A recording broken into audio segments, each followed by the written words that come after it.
भगवान शिव ने पार्वती जी को उनके पूर्व जन्म के बारे में याद दिलाने के लिए एक सुनाई थी।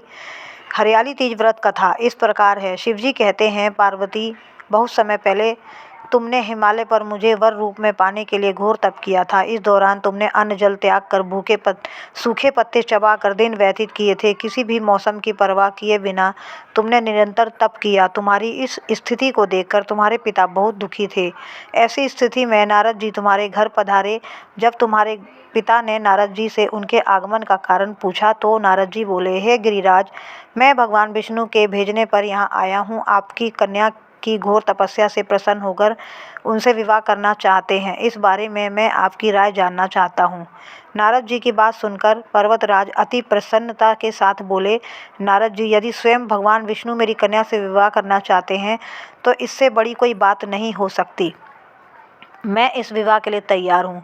फिर शिवजी पार्वती से कहते हैं, तुम्हारे पिता की स्वीकृति पाकर नारद जी विष्णु जी के पास गए और यह शुभ समाचार सुनाया। लेकिन जब तुम्हें विवाह के बारे में पता चला तो तुम्हें दुख हुआ। तुम मुझे यानी कैलाशपति शिव को मन में अपना पति मान चुकी थी।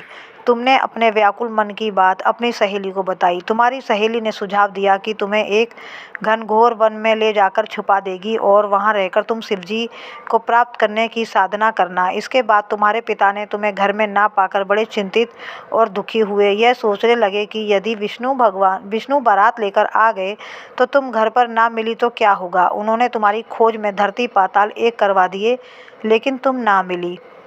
तुम वन में एक गुफा के भीतर मेरी आराधना में लीन थी। भाद्रपद तृतीय शुक्ल को तुमने रेत के एक शिवलिंग पर निर्माण कर मेरी आराधना की, जिससे प्रसन्न होकर मैंने तुम्हारी मनोकामना को पूर्ण की। इसके बाद तुमने अपने पिता से कहा कि पिताजी, मैंने अपने जीवन का लंबा समय भगवान शिव की तपस्या में बिताया है और भगवान शिव ने मेरी तपस्या से प्रसन्न होकर मुझे स्वीकार कर लिया है। अब मैं उनके साथ एक शर्त पर चलूंगी। आप मेरा विवाह भगवान शिव के साथ ही करेंगे। पर्वतराज ने तुम्हारी इच्छा स्वीकार कर ली और तुम्हें घर वापस ले गए। कुछ समय बाद उन्होंने पूरे विधि विधान से हमारा विवाह किया।